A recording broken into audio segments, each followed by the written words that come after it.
Okay hello and welcome to the Jio 5। So देखो यहाँ पर हम मॉडर्न ज्योग्राफिकल थॉट के बारे में पढ़ेंगे, जिसमें हम एलेक्जेंडर वॉन हम्बोल्ट के बारे में पढ़ेंगे, कार्ल रिक्टर के बारे में पढ़ेंगे और चार्ल्स रॉबर्ट डार्विन के बारे में पढ़ेंगे। ठीक है, तो पहले देख लेते हैं हमारे जो हमने क्या क्या पढ़ लिया। ग्रीक्स पढ़ लिए हैं, रोमन्स पढ़ लिए, अरब्स, और जो इम्पैक्ट ऑफ एक्सप्लोरेशन में हमने वेरिनियस और कांट तक तो पढ़ लिया था। ठीक है, तो वेरिनियस और कांट को एक बार रिवाइज कर लेते हैं। जो हमारे बर्नहैंड वेरिनियस साहब हैं, ठीक है, इन्होंने क्या क्या दिया है। ज्योग्राफिया जनरलिस इन्होंने दिए है। एंड इसमें क्या बताया था, इन्होंने बोला था कि जो साइंटिफिक ज्योग्राफी का फाउंडेशनल टेक्स्ट है ज्योग्राफिया जनरलिस, इन्होंने एक बुक ऑथर करी है जिसका नाम है डिस्क्रिप्शन रेगने लेपोनी एट सियाम। ये फर्स्ट ऐसे जियोग्राफर थे जिन्होंने ज्योग्राफी को जनरल और सिस्टमेटिक में क्लासिफाई करा। ठीक है, ये इनकी चीज़ें। फिर कांट कौन थे? देखो, जो कांट है इन्होंने दो कंसेप्ट दिए, एक तो दिया क्रोनोग्राफी का और दूसरा है कोरोग्राफी का। ठीक है, तो याद रखना है। फिर इनकी एक पीएचडी थीसिस थी, किसके ऊपर थी ये थी डी एग्ने के ऊपर, ऑन फायर। ठीक है, then he has given the general natural history and theory of heaven, then he has given the critique of pure reason and critique of pure judgment. फिर इन्होंने एंथ्रोपोलॉजी को प्रैग्मेटिक पॉइंट ऑफ व्यू से बताया and he has given the अनकोंग दिंगोंग। ठीक है, और जो ज्योग्राफी है उसको साइंटिफिक एंटरप्राइज इन्होंने बताया, और इनकी वजह से जो ज्योग्राफी है उसका सिस्टमेटिक साइंटिफिक क्लासिफिकेशन होने लग गया। ठीक है, फिर अब हम बात कर रहे हैं जो शिफ्ट हुआ मॉडर्न ज्योग्राफिकल थॉट किसका, एलेक्जेंडर वोन हम्बोल्ट की वजह से। सो ये जो थे वो जर्मन थे। Carl Ritter he was also the German one. जो चार्ल्स रॉबर्ट डार्विन है ही वाज द इंग्लिश। ठीक है, he was the English one, but he has like influenced all the disciplines, almost all, including the geography. ठीक है, तो हम Humboldt, Ritter and Darwin के बारे में पढ़ेंगे। So we have the Alexander von Humboldt. Again, he was the German one. इनको क्या बोला जाता है? इनको बोला जाता है कि ये फादर हैं मॉडर्न फिजिकल ज्योग्राफी के। किसके? फिजिकल ज्योग्राफी के, नॉट ह्यूमन ज्योग्राफी, याद रखना। ठीक है, इनका की कंट्रीब्यूशन क्या था? इनका की कंट्रीब्यूशन है कॉन्टिनेंटैलिटी। अब कॉन्टिनेंटैलिटी क्या होती है? देखो, कॉन्टिनेंटैलिटी, यदि आप कोस्ट और आपका जो लैंड एरिया है, ठीक है, कॉन्टिनेंट वाला पार्ट है, तो यदि आप उसको क्या करोगे, if you will compare it, तो कॉन्टिनेंटैलिटी आपको दिखेगा कि continent has a specific feature, जैसे कि जल्दी से हीट होना, जल्दी से जो है वो ठंडा हो जाना, इट इज़ द थिंग। ठीक है, ऑन द अदर हैंड जो आपका ओशन है उसकी स्पेसिफिक हीट जो है वो ज़्यादा होती है, तो वो थोड़ा सा देर से गर्म और देर से ठंडा होता है। So this is called the continentality. And he has also coined the term जो कि परमाफ्रॉस्ट है। परमाफ्रॉस्ट मतलब जो परमानेंटली फ्रोजन, आपको पता है हायर लैटिट्यूड्स में जो भी एरिया है वो परमानेंटली फ्रोजन होता है। सो परमानेंट फ्रोजन एरिया को परमाफ्रॉस्ट जो है वो हम्बोल्ट साहब ने ही बोला है। फिर इन्होंने एक ऑथर करा चीज़ which is called as the Cosmos. इनका जो वर्क था ये कॉस्मोस। कॉस्मोस कैसा वर्क था? तो जब he has visited the south America, तो साउथ अमेरिका में what ever he has explored, जो भी एक्सप्लोरेशन इन्होंने किया, ठीक है, वो इसमें लिखा, वो कॉस्मोस में लिख दिया। ठीक है, फिर इन्होंने बोला कि इन्होंने एक टर्म दिया which was called as the universal science. Universal science समझ रहे हो, मतलब कि जो भी फिजिकल ज्योग्राफी है और जो भी ह्यूमन ज्योग्राफी है, ठीक है, उन दोनों को इंटीग्रेट करके जो नाम दिया है वो बोल रहे हैं ये, it is called as the universal science. ये यूनिवर्सल साइंस बोल रहे हैं। ठीक है, फिर जो कॉस्मोग्राफी है, कॉस्मोग्राफी को इन्होंने दो पार्ट में डिवाइड करा। पहला है यूरेनोग्राफी और दूसरा है जियोग्राफी। यदि आपसे बोले कि यूरेनोग्राफी, जियोग्राफी, ये जो है किसने दिया है, तो ये आपको याद रखना है हम्बोल्ट साहब ने दिया है। कॉस्मोग्राफी इन्होंने यूरेनोग्राफी और ज्योग्राफी में डिवाइड कर दिया। अब यूरेनोग्राफी का क्या मतलब होता है? यूरेनोग्राफी का मतलब होता है आपका जो एस्ट्रोनॉमिकल ज्योग्राफी है वो। अब जो ज्योग्राफी है नॉर्मली वो क्या है, वो आपका जो टेरेस्ट्रियल साइंस है, मतलब जो आप नॉर्मली पढ़ते हो वो आपका टेरेस्ट्रियल है। बाकी जो आपका एस्ट्रोनॉमिकल साइंस है उसको इन्होंने बोला, सॉरी, जो एस्ट्रोनॉमिकल ज्योग्राफी उसको बोला यूरेनोग्राफी। ठीक है, फिर इन्होंने कंसेप्ट दिया ज़्यूमैमन हैंग का। ज़्यूमैमन हैंग का मतलब क्या होता है? ज़्यूमैमन हैंग का मतलब होता है हैंगिंग टुगेदर। हैंगिंग टुगेदर का क्या मतलब होता है? देखो, इसका मतलब है कि हमारा जो नेचर है, whatever nature we have, हमारे नेचर में इंटरकनेक्टेडनेस आपको देखने को मिल जाएगी। तो ये जो इंटरकनेक्टेडनेस है वो होता है ज़्यूमैमन हैंग। ठीक है, फिर हम बात करेंगे जो हमारा कार्ल रिक्टर साहब हैं। कार्ल रिक्टर साहब जर्मनी से थे।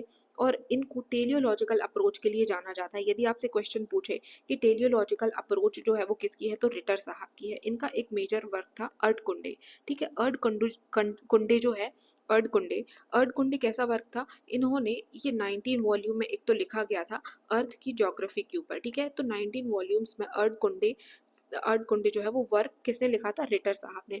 इन्होंने बोला यूनिटी इन डाइवर्सिटी। अच्छा देखो, अभी हमबोल्ट साहब ने क्या बोला था, इन्होंने बोला था यूनिवर्सल साइंस के बारे में, जिसमें इन्होंने ह्यूमन ज्योग्राफी और फिजिकल ज्योग्राफी को इंटीग्रेट कर दिया, ठीक है। बट यूनिटी इन डाइवर्सिटी अलग है। अब यूनिटी इन डाइवर्सिटी में इन्होंने क्या किया कि जो यूनिटी होती है प्लस जो भी आपकी मल्टीप्लिसिटी है, कहाँ, unity and multiplicity what ever you have in the geography, ठीक है, उस चीज़ को कनेक्ट करने का काम किया है आपके कार्ल रिक्टर साहब ने। और इनका कहना था कि जो ह्यूमन ज्योग्राफी, जो भी आपकी ज्योग्राफी है, वो टेलियोलॉजिकल होती है या फिर एक मॉरल साइंस भी होती है। क्या होती है, your geography is kind of teleological and moral science. और इन्होंने बोला कि जो ज्योग्राफी है, यदि आप ज्योग्राफी को एनालाइज करोगे तो आपको गॉड का प्लान नजर आएगा उसमें, मतलब गॉड का क्या प्लान है, ठीक है। And then the first promoter of the geography from the Germany. मतलब ऐसा बोला जाता है कि जो ज्योग्राफिकल नॉलेज को पहली बार मतलब जर्मनी से किसी ने प्रमोट किया है, तो वो हैं मिस्टर रिटर साहब, ठीक है।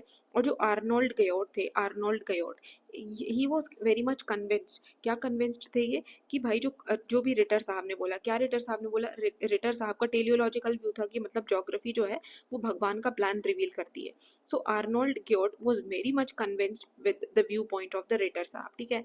तो अब ये जो दोनों हैं, हमारे वोन हमबोल्ट साहब और जो रिटर साहब हैं, इनको बोला जाता है ये मॉडर्न ज्योग्राफिकल थॉट, ठीक है, मॉडर्न ज्योग्राफिकल थॉट के फाउंडर्स हैं। फिर उसके बाद आ जाते हैं हमारे चार्ल्स रॉबर्ट डार्विन, जो कि English I would say the not the geographer but he was the English one, ठीक है। इन्होंने बहुत फेमस जो थ्योरी ऑफ एवोल्यूशन है वो दिया, ठीक है। अब इस थ्योरी ऑफ एवोल्यूशन को चैलेंज करने का काम किया हमारे डी वेरीज साहब ने, और डी वेरीज साहब was not convinced with his theory. And फिर उसके बाद डी वेरीज साहब ने जो डार्विन साहब की थ्योरी है उसको चैलेंज करके अपनी एक नई थ्योरी निकाल दी, जिसको बोलते हैं म्यूटेशन थ्योरी, ठीक है। इन्होंने अपनी म्यूटेशन थ्योरी दे डाली। अब ये जो थ्योरी ऑफ एवोल्यूशन है, इसने ज्योग्राफी को तो क्या मैं बोलूँ कि हर एक डिसिप्लिन को इन्होंने अफेक्ट करा है, इंक्लूडिंग द ज्योग्राफी, जिसमें आप देखोगे कि जियोमॉर्फोलॉजी, आपका बायो जियोग्राफी, या फिर ये जो सारे डिसिप्लिन है, कहीं ना कहीं आपको उनमें जो डार्विन है उनकी नज़र मिल जाएगी, ठीक है। मतलब उसकी झलक मिल जाएगी कहीं कहीं, जैसे कि डेविस साहब का साइकिल ऑफ इरोजन, ये सब चीज़ें, ठीक है। सो हम देख लेते हैं फेमस थ्योरी ऑफ एवोल्यूशन इन्होंने दिया, म्यूटेशन थ्योरी जो है डी वेरीज साहब ने चैलेंज करके निकाली। और इन्होंने जो जोग्राफिकल थॉट है उसको काफ़ी हद तक ही हैज़ इन्फ्लुएंस्ड, ठीक है। सो नाउ हम यहाँ पर रिवाइज कर लेते हैं, ठीक है। Now let's revise it. पहले क्या थे, पहले we have the Alexander, we have the Alexander von Humboldt साहब, Alexander von Humboldt साहब है हमारे पास। then we have the Ritter साहब, ठीक है, कार्ल रिक्टर साहब हैं। Then we have the Darwin साहब, ठीक है। तो इन सब का हम देख लेते हैं क्या क्या कंट्रीब्यूशन है। अलेक्जेंडर वोन हम्बोल्ट, पहले तो इन्होंने निकाला है आपका कॉन्टिनेंटैलिटी, पहली चीज़। दूसरी चीज़ इन्होंने जो टर्म कॉइन किया है वो है आपका परमाफ्रॉस्ट, ठीक है, परमाफ्रॉस्ट को कॉइन किया। तीसरा जो है इन्होंने निकाला कोस्मोस, जिसमें इन्होंने जो इनका साउथ अमेरिका वाला एक्सपेडिशन है उसके बारे में लिखा। And fourth he has talked about the universal science. Universal science में इन्होंने ह्यूमन ज्योग्राफी और फिजिकल ज्योग्राफी को इंटीग्रेट करने की कोशिश करी। फिर इन्होंने जो कॉस्मोग्राफी है, कॉस्मोग्राफी को दो पार्ट में डिवाइड करा, यूरेनोग्राफी जो कि एस्ट्रोनॉमिकल साइंस था, मतलब एस्ट्रोनॉमिकल ज्योग्राफी बोल सकते हो, या फिर जो ज्योग्राफी है जो कि टेरेस्ट्रियल साइंस है, ठीक है, astronomical science and terrestrial science. And last he has given the ज़्यूज़ामनहैंग, ठीक है, ज़्यूज़ामनहैंग का मतलब होता है इंटरकनेक्टेडनेस या फिर hanging together. Then we have the Ritter साहब। अब हमारे जो रिक्टर साहब हैं इन्होंने क्या दिया है, Richter Sahab has given the first thing which is called as the teleological approach। दूसरा है इस इन्होंने दिया है अर्ड कुंडे, ठीक है। अर्ड कुंडे जो है वो 19 वॉल्यूम्स में लिखी गई है अर्थ की ज्योग्राफी के ऊपर। इन्होंने लिया है यूनिटी इन डाइवर्सिटी, ठीक है, यूनिटी इन डाइवर्सिटी इन्होंने शब्द जो है वो निकाला है, और यूनिटी एंड मल्टीप्लिसिटी के ऊपर इन्होंने जोर दिया है, ठीक है। इन्होंने ज्योग्राफी को टेलियोलॉजिकल और मॉरल साइंस बोला है, ठीक है। क्या बोला है? Teleological and moral science. और इन्होंने बताया है कि ज्योग्राफी जो है वो आपका गॉड का प्लान रिवील करती है। एंड देन ये he was the first promoter. First promoter क्या? ज्योग्राफिकल नॉलेज के फर्स्ट प्रमोटर थे जर्मनी से। एंड जो हमारे आर्नोल्ड गयोट साहब हैं, वो इनके टेलियोलॉजिकल व्यू से काफ़ी कन्विंस्ड थे, ठीक है। Then we have the Darwin. अब हमारे डार्विन साहब आ जाते हैं। सो डार्विन साहब ने क्या बोला? हमारे जो डार्विन साहब हैं, एक मिनट देख लेते हैं डार्विन साहब क्या बोल रहे हैं। डार्विन साहब ने अपना थ्योरी ऑफ इवोल्यूशन दिया है। इससे जो डी वेरीज साहब हैं वो काफ़ी कन्विंस्ड नहीं थे। Then he has brought out his own theory which is called as the theory of mutation, ठीक है। तो ये हमारा हो गया है मॉडर्न। क्या हमने पढ़ लिया? ये जो हमारे founders of the modern geographical thought है ये पढ़ लिया है, ठीक है। अब इसके बाद हमारे प्रॉपरली शुरू हो जाएंगे जो भी स्कूल ऑफ थॉट है। इसके बाद we would be studying the German school of thought, ठीक है, जर्मन स्कूल ऑफ थॉट।